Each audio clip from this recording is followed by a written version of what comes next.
Yara Ellis is a medical student, hiding in a human university while she studies to become a doctor. Unlike most, Yara is majoring in human medicine, veterinary medicine, and minoring in zoology. Since the packs are constantly at war, there are never enough doctors to help injured pack members. She's been on her own for several years now, escaping from her previous pack and making her own way in the world, hoping to one day return to her roots and become the premier doctor of the packs. Warren Hill is an alpha, caught up in the constant wars that abound between the packs and the battles that are never-ending. He's a strong and powerful alpha, but because of the constant fighting between the packs, he's never been able to find his mate. One day when Yara is letting her wolf run, she comes across Alpha Warren, caught in a bear trap. She's heard of this, packs leaving traps so that other packs members will get caught, and either die a slow death or are easily killed. Warren is in his wolf form, unable to shift without ripping his leg off. Yara carefully springs the trap, releasing him from his metal capture. However, Warren recognizes her as his mate, and when his pack arrives, he's unwilling to leave her behind. Yara doesn't want to return to Warren's pack, but is unable to fight against the alpha and his warriors. When she hears that the one who desperately wants her, the one she ran to get away from, is now alpha of his pack, she realizes that the safest place for her may be with Alpha Warren, even if he is her mate, and even if he is unwilling to ever let her go. Yara, it's been too long since I've let Annika out to run. With the number of classes that I'm taking and the heavy schedule I'm keeping at the university, there isn't a lot of time to eat, much less let Annika run. But I have to let her out. She's becoming more and more restless. School is boring. Humans are boring. I want to do something fun, she grumbles in my head. We're going for a run, Annika. Calm down. Next time, don't wait so long. It's been a couple of months since I took her out. She's right, it's been too long. But I know how the packs fight, and I haven't wanted to risk getting in the middle of a battle, or worse, getting caught by Simon. I'm too smart for him to catch us. Besides, he has no idea that we're still so close to the pack. By so close she means 2 hours, but it is too close. A wolf can run nearly as fast as a car, and when that wolf is on the hunt, goddess forbid anyone gets in their way. In the past, when I've taken Annika out to run, I've taken her in the opposite direction of Simon's pack. Well, technically it's not his pack, it's his father's pack. Alpha Solomon has been the alpha of my previous pack for as long as I can remember. His son Simon is a nasty piece of work. He loves to fight and he loves to kill. The two of us couldn't be any more different. I like to heal, and I like to save. For whatever reason, Simon set his sights on me. I don't know why. I'm an orphan, I'm not ranked. My parents were warriors, and while I can fight, I prefer to use my biggest strength, my brain. Simon much prefers to use his strength, his alpha strength. He doesn't have to work for it, being genetically predisposed to being larger and stronger than most wolves in the pack, so he doesn't appreciate what he has, in my opinion. Me, on the other hand, I've had to work for everything I've achieved in this life, with the help of Alpha Solomon. My parents were killed in a pack war when I was young. Alpha Solomon took over as my guardian, and made sure that I was cared for all my life. Maybe it's because he never had a daughter, or maybe it's because I'm more like him than his own son, but he's always looked after me, even to the point of sending me away from the pack when he realized that his son had taken an interest in me. He knows Simon is no good, and he didn't want me to suffer with his son's infatuation. When we get to the spot where we like to run, I stop sniffing the air, making sure there are no other wolves around here. Annika? I ask, making sure she's not smelling something I'm not. No other wolves, she says almost sadly. She misses the companionship of being in a pack.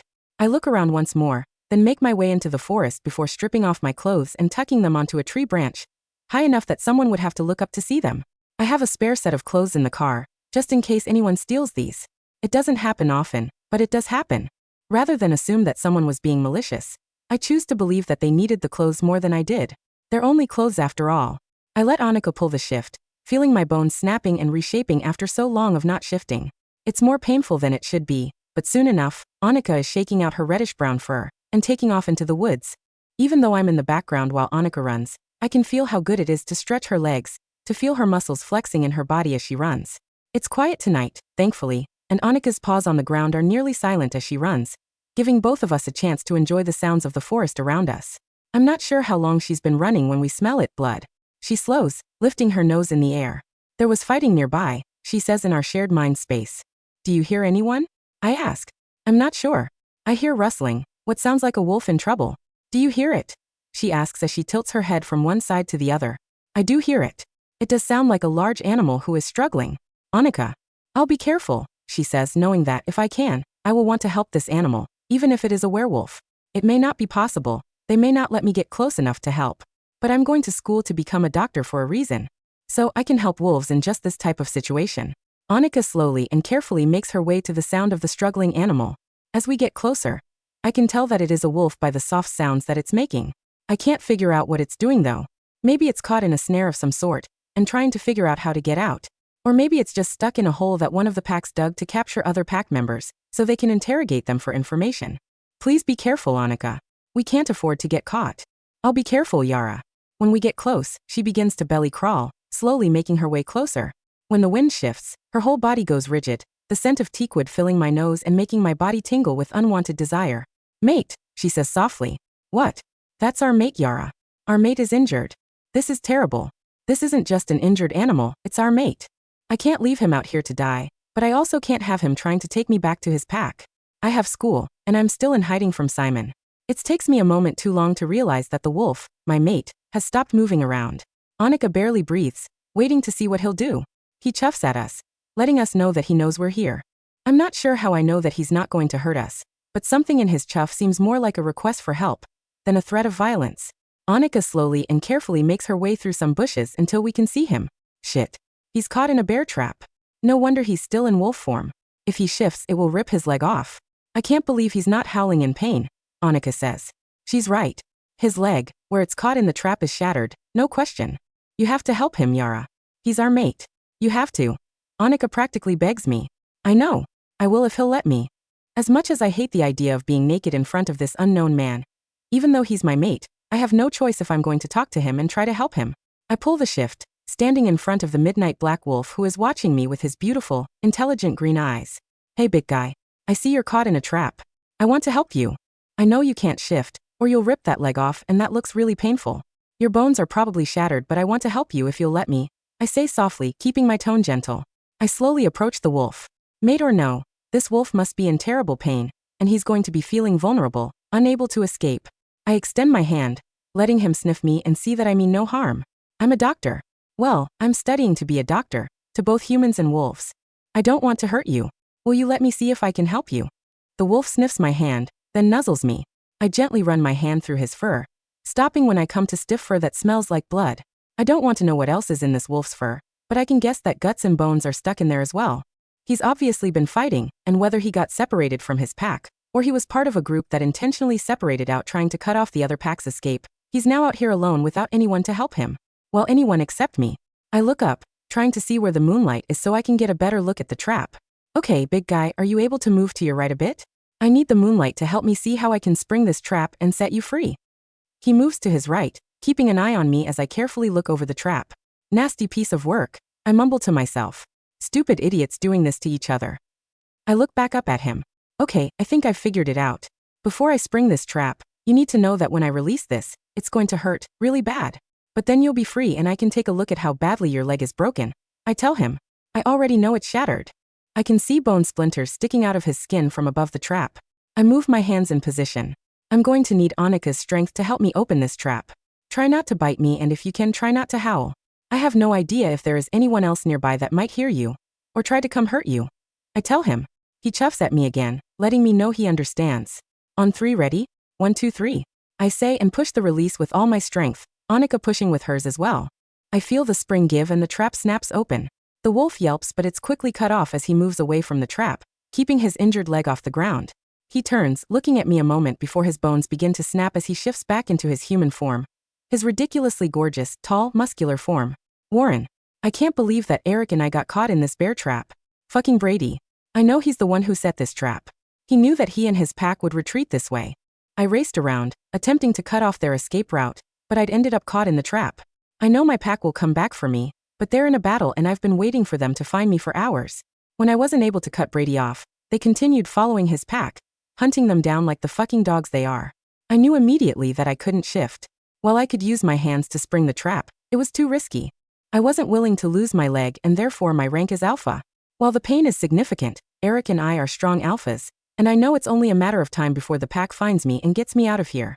We'd been struggling with a way to get the damn trap off when we'd smelt her. I've been looking for my mate for over 10 years and now, here, in the middle of the forest, in the middle of an area covered in blood from a recent battle, I find her. Her cinnamon and nutmeg scent instantly calms Eric.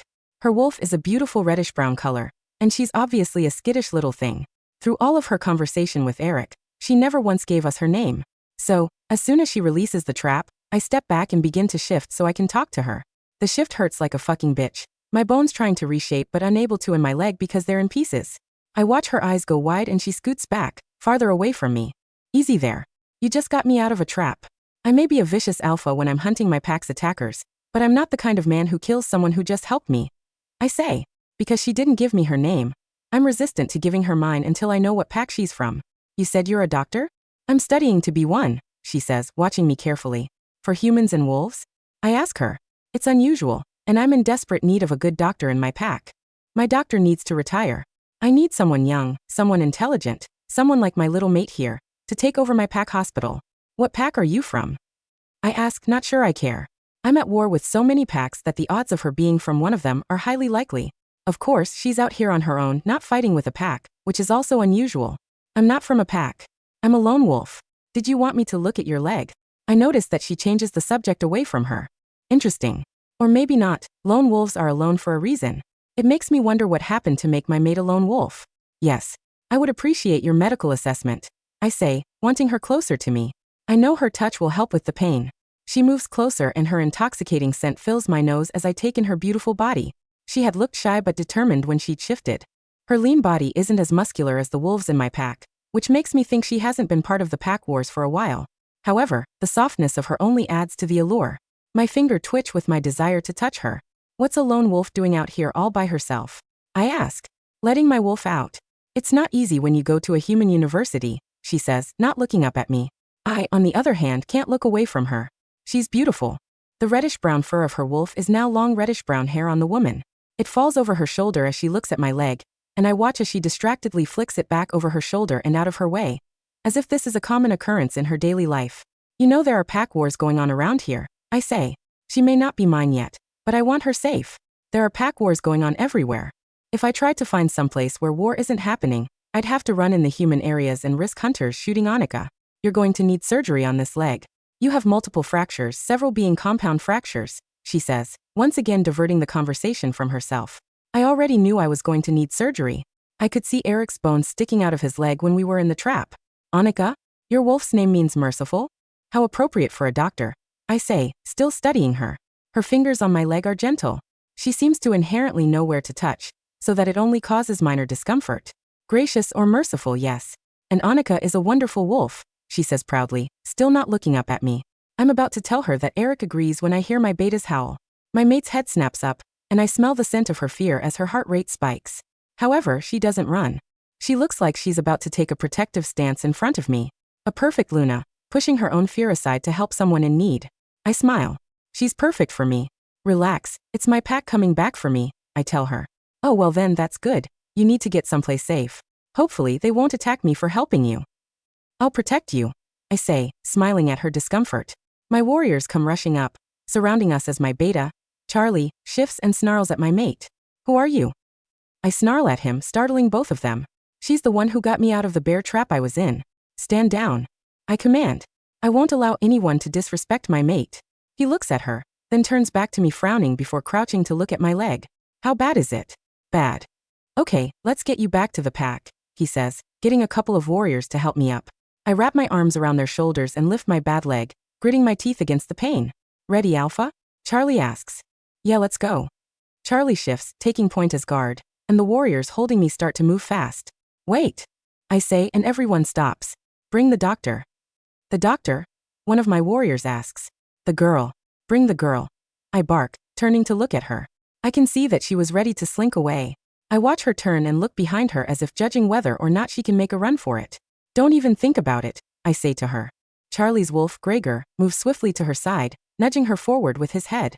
I don't like how close he is to my naked mate, and Eric growls softly. Her eyes flash up to mine. I should go, she says. Like you said, there are a lot of pack wars going on around here. I probably should get home. Home? I ask. Inoue Shunarugan. The woman is a lone wolf going to school. Where exactly is home for her? I'm not letting her go back to wherever she wants to go. I'll never see her again. I know from the little I've learned about her that she'll never let her wolf run in these woods again. And by the time I healed and went to find her at the university, I'm sure she'd have transferred. She's too skittish to stay where she might get caught. School, she says, clarifying her intended destination. Well, as you just reiterated, it's not safe out here, especially for a lone wolf. What kind of alpha would I be if I left you to fend for yourself? No, I think you should come with us, I say, and my voice holds no room for argument. She presses her lips together and stands, nodding, and reluctantly following behind me. Warren. Charlie orders 2 wolves to flank my mate, keeping her safe, but also making sure she follows my order. Alpha? Charlie asks in the mind link. She's my mate. Oh shit. Yeah. Does she know? She doesn't act like she recognizes you as her mate. I'm not sure. She's a lone wolf, but she's going to school for human and veterinary medicine. He turns and looks at her. Wow. A smart one. Apparently. What did she say about your leg? That I need surgery. Well, no offense, but I could have told you that. Let's see what she says when we get to the pack. And find her a shirt. I don't like her walking around our warriors with no clothes on. He takes off, rushing toward our packlands. When he returns, his wolf carries a shirt to her in his mouth. I watch while she looks up at me. We're about to enter my pack. You're an unmarked, unknown, young female. I thought you might like a shirt to put on to cover yourself. I say. If she says no, I'll insist, but I'm hoping she'll choose to put it on without me having to demand it. Thankfully she does, looking almost relieved. Good. She's not the kind of woman who flaunts her beautiful body for all to see. When we get back, I'm taken straight to the pack hospital, asking Charlie about other injuries the warriors sustained, and what happened to Brady's pack. He gives me the list of injuries as we walk in, shifting and continuing to talk to me out loud as Dr. Stevens rushes up. Alpha, let's get you into a room so we can look at your leg. You'll need x-rays, he says. Yes, I will, I say. The girl comes too. The girl has a name, she mumbles. I stop and turn to look at her, her eyes going wide. She obviously hasn't been around a lot of alphas, or it's been a long time. She keeps mumbling to herself as if I can't hear her. It's kind of cute. If you'll give me your name, I'll be happy to use it, I say to her. Yara. Yara. I'm Alpha Warren. Come with me, I say, turning back and letting the warriors help me into the x-ray room. Who are you? Get out. Dr. Stevens barks at her as we walk into the room. She's with me, I say, ignoring his blustery attitude that a young woman is in the room with us. She looks at him and I'm pleased when she instinctively moves closer to me. I get settled onto the table, and Dr. Stevens sets up the x-ray machine. While he does, I watch Yara. She has a very expressive face. Now that I can see her in the light, I can tell that she's a pretty little thing. I'm sure I'd think so even if she weren't my mate, but based on the glances my warriors keep giving her, she's a natural beauty. Yep, good thing she's got that shirt on, or I'd have to rip their eyes from their sockets. Because I'm watching her, I see her frown, her head tilting to the side as she watches Dr. Stevens. I crook my finger at her, beckoning her forward as Dr. Stevens leaves the room. What was that look? I ask, realizing that my mate's eyes are a gray-green color, almost sage. My eyes are green too, but not as dark as hers. What look? I just raise an eyebrow at her. Perhaps the pain in my leg is making me less amenable to small talk. I'm trying to ignore it, but it's not easy and Eric can't heal me until the bones are set properly. So, I'm not as patient as I might normally be in this situation. She turns and looks behind her to see if the doctor is there, then leans in, her scent filling my nose. Why isn't he taking side views? He only took a view from the top, she whispers as Dr. Stevens walks back in. He glares at her but puts the x-ray up on the light box. Well, Alpha, your leg isn't salvageable. I'm afraid we're going to have to remove it, he says dispassionately, as if he didn't just tell me that my entire world was about to collapse around me. I feel my stomach clench, and my heart skips a beat. At the same time, I hear Yara suck in air. Dr. Yara, what do you think? I ask her. If she has any suggestions for me to save this leg, I'm doing it. I don't care how much pain it'll cause me, or how long it will take me to recover. I've been an alpha for 12 years. Before that, I was an alpha in training. Without my rank, without a pack to lead and protect, I have no idea who I am. She looks at me, then at Dr. Stevens, who is glaring at her again. Doctor? He asks condescendingly. He's of the old school mindset where women are nurses, meant to be at the beck and call of a male doctor. It's another reason he has to go. My nurses are constantly complaining and threatening to leave. Studying to be, but I would suggest getting x-rays of the sides of the leg before determining if the leg has to be removed, she says, more confidently than I was expecting. She may not be comfortable around me, or even in the pack, but here in this hospital room, her confidence is clear. You heard her, Dr. Stevens. Side x-rays, I say, seeing her glance at me appreciatively for supporting her.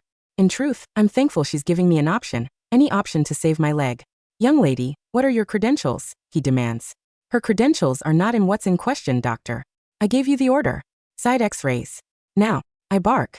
Yara jumps as I yell, but really, this asshole is going to tell me my leg needs to be removed and think that I'm not going to fight it? He continues to glare at Yara while he does the x-rays, and when he comes back, he puts them on the lightbox and turns to her with a sneer on his face. I'm about ready to come off this table and rip that look off his smug face. What do you think now, doctor? He asks, as if questioning the truth in her title. Yara walks to the lightbox, looking closely at first one, then the other X-ray. Do you have the original? She asks, turning to Dr. Stevens. He huffs, but hands it to her and she sets it up on the lightbox beside the others. She stands back, her head tilting from one side to the other. Yara, I ask, unable to stop the flutter of hope in my chest. We can salvage the leg, she says, turning to me and making me sigh in relief. You've got to be joking. Dr. Stevens says. His leg is shattered. Yes, it is. And it will take a lot of time and patience. But Alpha Warren has time, and I have patience, she says, looking at me. Do it, I tell her, putting my future into this woman's hands and hoping I won't regret it. Yara, I'm not sure if Alpha Warren brought me here because he recognized me as his mate, and he didn't have the strength to reject me in the woods, or if he knew that his pack doctor was well past his retirement years. Either way, I'm here, and since I am, I'll help this Alpha. This is the reason I chose medicine. He doesn't have to lose his leg. It will take a lot of effort on my part, but I'm excited to finally get to work on a werewolf, an Alpha no less. I'm assuming you want to do this now, Alpha? I ask him. Yes, the sooner the better. Okay. I give him the list of items that I'll need to get his bones put back together properly.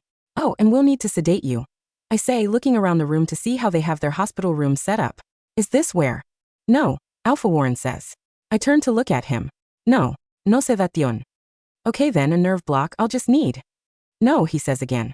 Alpha, please, I'm going to have to wash the area, scrub it clean, I'm going to cut your leg open, pin your skin and muscle back so that I can get to the bones and then slowly put them back where they belong. The pain will be excruciating. You need the nerve block. No, he says again, holding my gaze. I finally look away, mumbling about stupid, stubborn alphas. When I turn back, he's watching me with a raised eyebrow as if he heard me. I wasn't that loud, was I? Crap, I've been hanging around humans who can't hear anything for too long. How much can he hear of my mumbling? The irritable Dr. Stevens comes in, throwing the things I asked for on the table. I jump when I hear a warning growl, looking up to see Alpha Warren glaring at him. Will there be anything else, doctor? Dr. Stevens asks. He somehow makes my title, which is the same as his, sound like a dirty word. No thank you, doctor. I'll take it from here. I go to the sink and begin scrubbing my hands. I'm nervous for a lot of reasons. First, I'm in an unknown pack with an Alpha who is my mate. I have no idea what to expect from him, or really why I'm here. And almost worse than that, he wants me to operate on him while he's awake. What the hell kind of crazy Alpha is he? You're thinking so hard that there's steam coming out of your ears, Yara. What are so worried about? He asks me. I turn and look at him over my shoulder. How does he even know I'm worried? Why is he paying so much attention to me? Is this the mate bond? I've only had exposure to 2 alphas in my life, Alpha Solomon and Alpha Simon. Alpha Solomon is a good alpha, but he was never this in tune with what I was doing or thinking. And Simon, a shiver of revulsion rolls through me. He was in tune for a whole other reason. The man gave me the creeps. When I finish scrubbing my hands, I turn back to Alpha Warren. I see he's waiting for a response to his question. This is going to be very painful. Can I at least give you a local anesthetic? No, I need to be alert so I can protect my pack, he says. You can't exactly protect your pack with only one leg, Alpha. I snap, my nerves making me bold. Warren. Call me Warren. And you said you could save my leg. I can, if you are under sedation and I'm not worried about you flinching or yanking your leg away while I'm operating. I have a very high tolerance to pain. That doesn't surprise me. He wasn't even whimpering when Annika and I found him. He also has multiple very faint scars all over his body. The man has been fighting in the pack wars for a long time. He must have a very strong wolf that is able to heal him, over and over. How strong is your wolf right now? I ask, getting his leg prepped to wash. I am very strong, little one, a deep voice says, and my eyes snap up as Annika begins purring in my head. Warren's wolf is forward, answering for himself. Warren smiles, once again looking as if he knows the effect his wolf is having on mine. Can he hear Annika purring? I shake my head, trying to clear it. I need to focus my attention and not on Warren's incredible teakwood scent. If I hold the bones in place, one at a time, how long will it take for you to set them? I ask. Not long, little one, he says, but it's practically a purr. I am a very strong, powerful alpha wolf. The way he says it isn't bragging, but more like preening. My brain flashes an image of a peacock strutting around flaunting his feathers for his chosen mate. Right, I say, feeling my body responding to the deep tenor of his voice. It feels like his voice is caressing the nerves in my body, making them all light up with a need I'm unused to feeling, especially when I'm about to do surgery. I look up into the intense, jade green eyes of Alpha Warren. Are you ready, Alpha? Warren, he corrects. I nod. Are you ready, Warren? Yes, Yara. I grit my teeth, hating that I know this is going to hurt him. But if he won't let me at least numb his leg, I can't help it. I begin washing the blood off his leg, laying a wet cloth over the bloody area, careful that I don't tug on the bones that are still jutting out. His body is covered with caked blood, guts, and bits of bone, just like I thought it would be. Under the teakwood scent, he smells like war and death. It's good practice for me, learning how to ignore the smell of battle while I work. I don't get this kind of training at the university. Talk to me, he says through gritted teeth. What do you want to talk about? I ask, not looking up as I begin to scrub the blood from his leg. You know what you are to me? He asks, although it's more of a statement than a question. My stomach feels like it's twisting into knots. Yes, I say without looking up. After you have healed, you can reject me. If you do it before, it could impact your healing. I don't know why the thought of this man rejecting me feels so painful. I don't even know him. I have no intention of becoming his mate and returning to the packs. At least not until I'm done with school anyway. And this pack is much too close to Simon for my comfort. Who says I'm going to reject you? He asks, sounding offended. Now I do look up at him. But I'm a lone wolf. What you are is my future, Luna. You don't even know me. I say, going back to my work. I know that you're intelligent, you're compassionate, you're brave, and I know that you're lonely, he says. The intelligent and compassionate parts one get. That could easily be discerned from me being a doctor and helping him. Those two make sense. The brave part I'm not sure about, but the lonely part. Why do you say I'm lonely? I ask him, wiping off the blood and turning to get the scalpel. I lift it up, showing him that I'm about to cut into his leg. He nods and continues. The closest university with a medical school is about an hour north of here. Between here and there are many areas where a lone wolf could run, if she wanted to. But instead, he stops, grunting as I carefully slice into his leg. Instead, you chose to come to an area that is full of wolves. He's partially right. Annika misses being in a pack. She misses the companionship of being with other wolves. Me, I'd be fine living alone the rest of my life, but my wolf likes the smell of the forest and it makes her feel more settled to smell the scent of other wolves. Warren hisses and I glance up at him, watching him take deep breaths to control his pain. How do you do that? I ask. Do what? Manage this level of pain? Mind over matter. Physical pain will break you mentally if you let it. That's why people get tortured for information. If you can break the body, you can usually break the mind. My mind is stronger than my body and my body is very strong. I glance at the scars on his legs again. They're a testament to the accuracy of his words. You've been fighting for a long time? I ask, cutting and pulling the muscles away from where his bones have snapped into pieces. Since I became an alpha, nearly 12 years ago. 12 years. I exclaim, standing up and looking at him. He's older than I thought. That eyebrow shoots up again. It's an arrogant look, but on Warren, it's oh so sexy. I took over the pack when I was 18, I'm now 30, that's 12 years, little wolf. Annika's not that little, I say, returning my attention to his leg. She is compared to Eric. Well, Eric is an alpha wolf. Only another alpha would be larger than an alpha wolf, I say, as I carefully pluck out the first bone. I look at it, checking to see where it goes, and then I press it against the bone it snapped off of. Okay, Eric, let's see what you've got, I say, carefully holding the bone in place so Eric can begin to heal the fracture. I watch as the bone begins to connect and seal in front of my eyes. Cool, I say, forgetting where I am and who I'm with. I've been working with humans for so long that I forgot how quickly wolves can heal, especially alpha wolves. Is it that exciting? Warren asks me drolly. I shrug. I know not everyone finds medicine and surgery thrilling, but I do. It is for me. Then it must be my lucky day, he says, just as there is a knock at the door. I look at the door, then at Alpha Warren, wondering who could possibly be knocking. I told you I would protect you, he says, smiling. His smile is so beautiful that it nearly takes my breath away. Come in, Charlie, he says, not taking his eyes off of me. Alpha, what the fuck are you doing in here? He asks angrily, striding quickly to the table and looking at Alpha Warren's leg, filleted and open on the table. The air in the operating room went instantly cold. Charlie's voice didn't just fill the space. It rattled the glass jars of sterile gauze on the stainless steel counters. He stood in the doorway, his massive frame blocking the light from the hallway, his leather jacket still smelling of damp pine needles and the sour tang of ozone from the storm rolling over the mountains. Alpha, Charlie growled, his jaw set so hard the muscles in his neck stood out like thick cords. What the fuck is this? You've got an unranked, unregistered stray cutting into your femoral artery while Stevens is standing in the hall. Like a kicked pup? Charlie, Warren said. His voice was low, but it had the weight of an iron anchor dropping into deep water. He didn't lift his head from the thin pillow, but his jade green eyes locked onto his beta with a warning that made the larger man's chest heave. I told you to stand down. Yara is performing a procedure. If You distract her and my leg heels crooked, I'll make you run the Western boundary lines in your human form for a month. Charlie's eyes flickered to me. His gaze was yellow-rimmed and sharp, assessing the silver scalpel in my hand and the bloody retractors holding Warren's vast thigh muscle open. She's a kid, Warren, Charlie muttered, though he stepped fully into the room and closed the heavy door behind him, isolating us from the rest of the busy hospital. She looks like she belongs in a high school biology class, not pin-setting an alpha's tibia. I am 23, I said without looking up from the wound.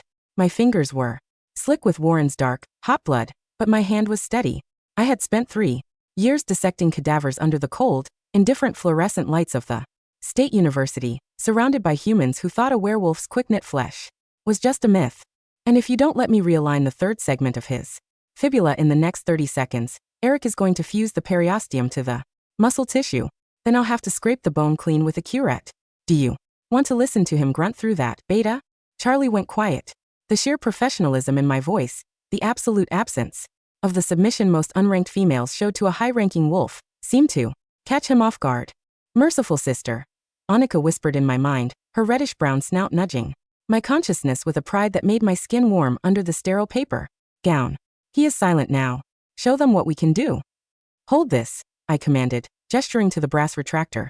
Charlie hesitated for a fraction of a second, his alpha-trained instincts resisting the command of an unmarked female, but Warren let out a low warning rumble from his chest. With a grunt, the Beta stepped forward, took the cold metal instrument from my hand, and held it with steady, massive strength. The bone is splintered near the joint, I murmured, using a pair of fine micro-tweezers to clear a small piece of loose marrow from the surgical field. Warren, I need Eric to pull back his healing factor for just 5 seconds. If he tries to seal the main bone before I have the small fragments aligned, the leg will be shorter by half an inch. Warren's eyes darkened, the green turning nearly black as his wolf came to the fore. He hears you, Yara. 5 seconds. Start counting. 1, I said, my fingers diving into the warm, pulsing tissue. I grabbed the 2 main ends of the shattered tibia, lining up the jagged edges with the precision of a puzzle solver. 2. The heat radiating from his flesh was incredible. It felt like living stone, packed with a primal, ancient energy that wanted to knit, to claw, to survive. 3. I pressed the bones together. The alignment was perfect. The tiny grooves in the calcium matched like key and lock. 4. Now, Warren grunted, a thin line of sweat beading along his temple. 5. Let him have it, I said. Instantly, the flesh beneath my fingers vibrated. A deep, resonant heat surged through the bone. I watched in absolute fascination as the fracture line, a jagged, bloody canyon in the white bone, began to seal itself with a faint, sizzling sound. The marrow relinked, the white fibers of the periosteum crawled over the seam like tiny pale spiders, and within 3 heartbeats, the bone was smooth and whole. Incredible, I whispered, my thumb tracing the newly healed seam. Human surgeons need titanium plates and 6 months of physical therapy for this. You did it in 6 seconds. I told you, Warren murmured, his voice slightly raspy but carrying that droll, arrogant edge that made my stomach flutter. I am a very powerful alpha wolf. Now are you going to keep your hand on my thigh, because you're evaluating my healing, or because you like the feel of my skin, little doctor? I immediately pulled my hand back, my cheeks burning with a hot, sudden flush. I reached for the needle driver and the suture thread, ignoring the low, amused rumble that came from Warren's chest. I need to close the deep muscle layer, I said, keeping my eyes on the wound. Then the fascia, and then the skin. It'll take 10 minutes. Take your time, Yara, Warren said, his voice dropping into a soft, private purr that felt like a warm velvet blanket over my frayed nerves. I'm not going anywhere. The dawn broke over the mountains in long, gray indigo lines, casting a soft, cool light through the high-arched windows of the Hill Pack's private medical wing. I stood by the window, a clean paper gown thrown over my bare shoulders, holding a mug of lukewarm, bitter herbal tea that Clara, the Pack's head nurse, had left for me. The yard below was quiet, save for the silent, rapid pacing of 2 border sentinels whose reddish-gray forms melted into the shadows of the pine trees. My phone, sitting on the corner of the stainless steel desk, buzzed twice. It was an email notification from my university portal. Dear Ms. Ellis, your absence from the microbiology laboratory on Friday has been noted. Please contact the department office by Monday morning to arrange a makeup session, or your registration for the term may be suspended.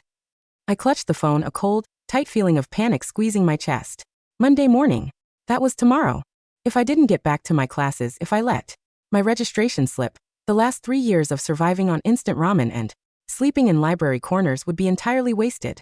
I couldn't remain here, trapped in a cedar fortress, acting as the private healer for a powerful alpha, who looked at me like I was his long-lost crown. Yara, this is a mistake, Annika grumbled in my head, her reddish-brown form tensing within my mind. The air is full of rogue scent. The forest is not safe. Tonight. I have to go, Annika, I argued, stepping toward the door of the room.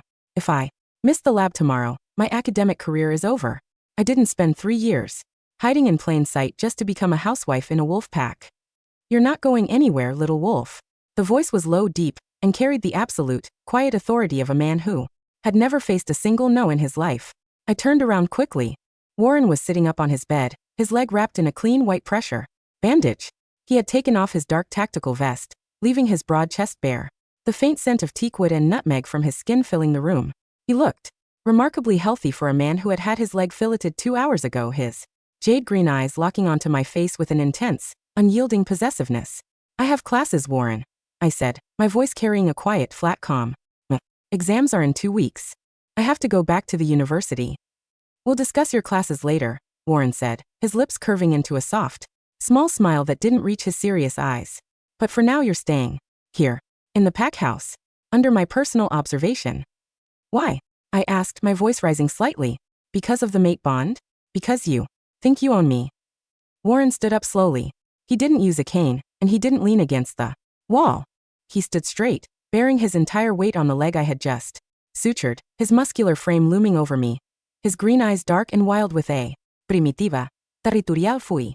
I don't own you, Yara, he said, his voice dropping into a register that made my bones hum. He reached out, his thumb gently wiping a stray tear from my cheek. But the western border has fallen. Brady's pack has allied with a new, ruthless player, Alpha Simon. My heart stopped. The mug of tea in my hand slipped from my fingers, crashing against the tile floor, the dark liquid spreading like a pool of ink across the white stone. Simon, I whispered, my voice barely a breath. He's looking for you, Warren said, his hands coming down on my shoulders, his grip warm and firm, anchoring me to the spot. He's been forming alliances with every rogue pack along the northern border. He's searching for an unmarked, young female wolf matching your description. He looked into my eyes, his fingers tightening.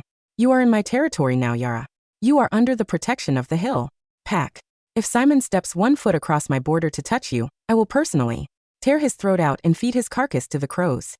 The hill pack house was in a state of high-intensity preparation when we returned from the clinic. The high-pitched whine of tactical radios, the sharp click of weapon slides, and the rapid, heavy footsteps of warriors rushing down the corridors filled the large living room. Charlie stood by the stone fireplace, a large map of the territory spread across the wooden table, his face pale and tense under the bright lights. Alpha, Charlie said as we walked in. The western bridge has fallen. Simon's warriors are bypassing our border guards using the old sewer tunnels under the logging mill. They're heading straight for the hospital. Warren's jaw set. They're trying to cut off our medical resources. And they think Yara is still there. I have to go to the hospital, I said, stepping forward. No, Yara, Warren commanded, his hand grabbing my shoulder. You stay here with the guards. Warren, listen to me, I said, my voice carrying that same quiet authority I had used during his surgery. The hospital is packed with the wounded warriors from yesterday's fight. If Simon's men burst in there, they'll slaughter them in their beds. I'm a doctor. I know the layout of that building better than your warriors. I can help Clara evacuate the patients. Warren looked at me, his green eyes searching my face for any sign of hesitation, of fear, of the skittish stray he had found in the woods. But he found nothing. My face was as firm and unyielding as his own. Charlie, Warren said, his voice dropping into that quiet, executive register. Take 10 warriors and escort Yara to the hospital. Clear the basement storage room and use it as a temporary ward. And Yara. He turned back to me, his fingers gently tracing the edge of my jaw, his touch hot and sweet. Be careful, little doctor. I need my Luna healthy for the wedding. We'll talk about the wedding after the surgery, Warren, I said, a faint smile touching my lips as I turned and followed Charlie out of the room. The pack hospital was a scene of controlled chaos when we arrived. The lights were dimmed to conserve the backup generators, and the smell of sterile alcohol, caked blood, and the metallic tang of wound drainage filled the corridors. Clara was standing near the nurse's station, her apron covered in fresh blood, her voice hoarse as she directed 2 young assistants carrying a gurney. Yara, Clara gasped when she saw me. Thank the goddess. We've got 6 warriors from the western border with severe thoracic trauma.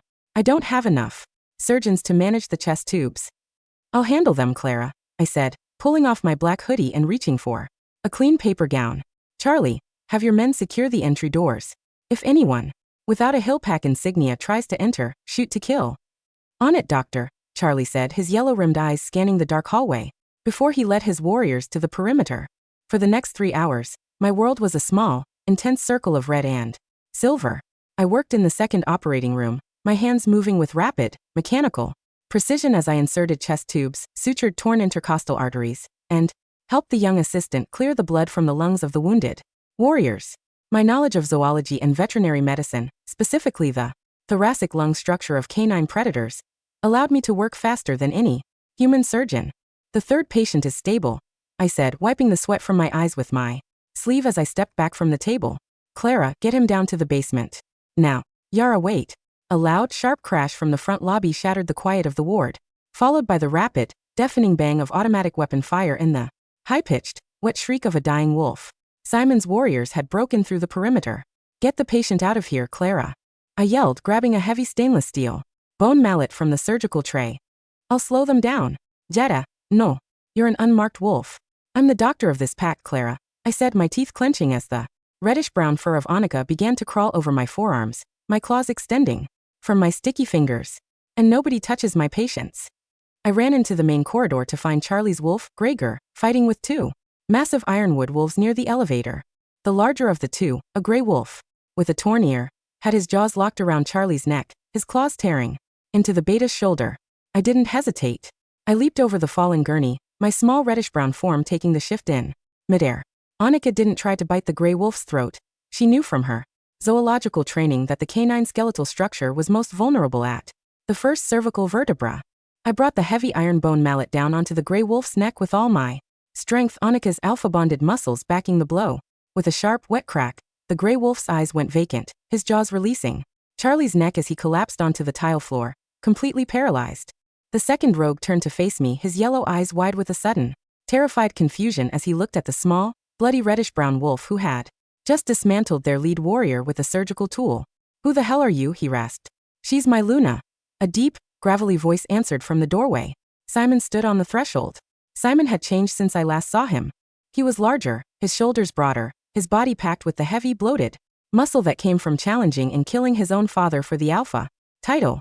He wore a dark tactical vest over his black shirt, his jaw set in a permanent, arrogant smirk, his eyes carrying that same, wet, predatory curiosity that had made my skin crawl in the ironwood kitchen.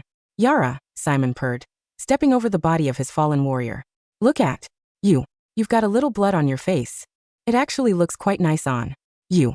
Much better than those boring human books you're always reading.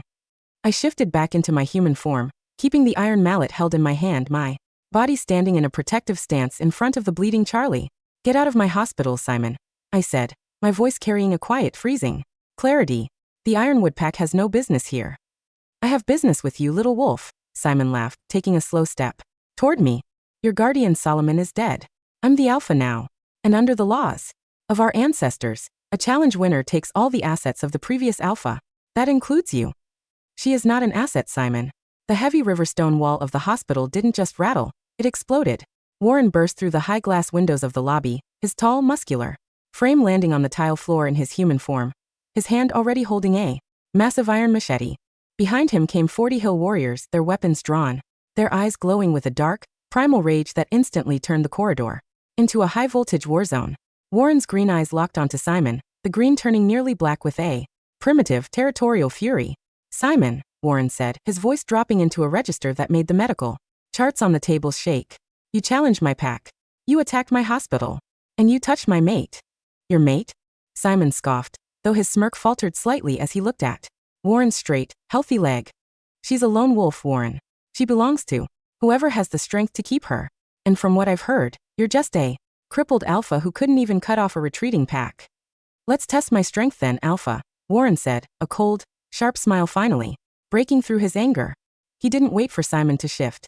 Warren lunged forward, his iron machete slicing through the air with a sharp whoosh. Simon shifted in midair, his massive gray wolf form clashing with Warren's human frame. The battle was a blur of gray, black, and silver. They tore through the lobby, slamming into the plaster walls, breaking the wooden desks, and turning the sterile floor of the hospital into a bloody pit. Simon's wolf was heavier, but Warren's human movements were too fast. His alpha strength guided by 12 years of constant warfare and the primal, protective drive to save his mate. Simon's jaws snapped inches from Warren's throat, but Warren caught his muzzle with his free hand, his fingers sinking into the gray wolf's flesh until Simon yelped in pain. With a grunt, Warren pivoted, throwing the massive gray wolf onto the concrete floor of the reception desk. Before Simon could shift back, Warren's machete was at his throat, the sharp steel drawing a thin line of blood against his skin. "The challenge is over, Simon," Warren said, his voice carrying the quiet, absolute authority of his name. "Your pack is defeated. Your warriors have surrendered. If you ever show your face in my territory again, I won't just take your rank. I'll take your head." Simon's gray wolf form slowly shifted back into his human shape. He lay on the floor, his face pale as paper, his hands trembling as he stared up at the man who had just dismantled his entire life's ambition in 5 minutes. "Take him out, Charlie," Warren said, not taking his eyes off Simon. "And make sure he's escorted all the way to the southern boundary." "Yes, Alpha," Charlie said, his warriors immediately grabbing Simon's arms and dragging him out of the room. 3 months later, the university campus was quiet in the summer sun. The cherry blossoms had fallen, replaced by the deep green leaves of the maples, and the warm breeze off the ocean carried the clean, sweet smell of fresh grass and salt. I stood on the lawn outside the main hall, wearing a simple white linen dress, my hair loose and catching the golden light of the afternoon. In my hand, I clutched a leather folder containing my degree certificate, Doctor of Human and Veterinary Medicine with high honors. A shadow fell over my paper. I turned around to find Warren standing behind me. He wasn't wearing his alpha tactical vest or his dark jeans today.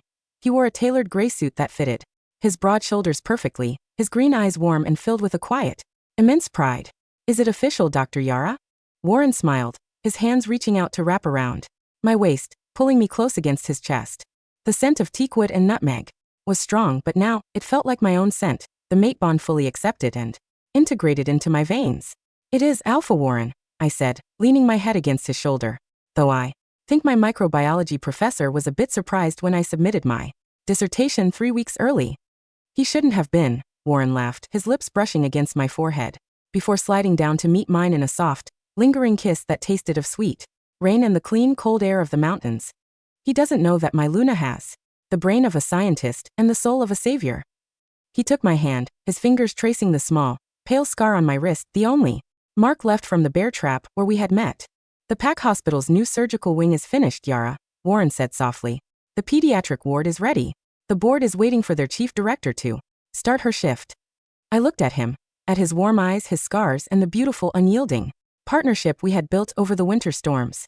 "Let's go, Warren," I said, a soft, genuine smile breaking through my composure, as we turned and walked toward the waiting car, ready to take our place in the sunlight of our new life together.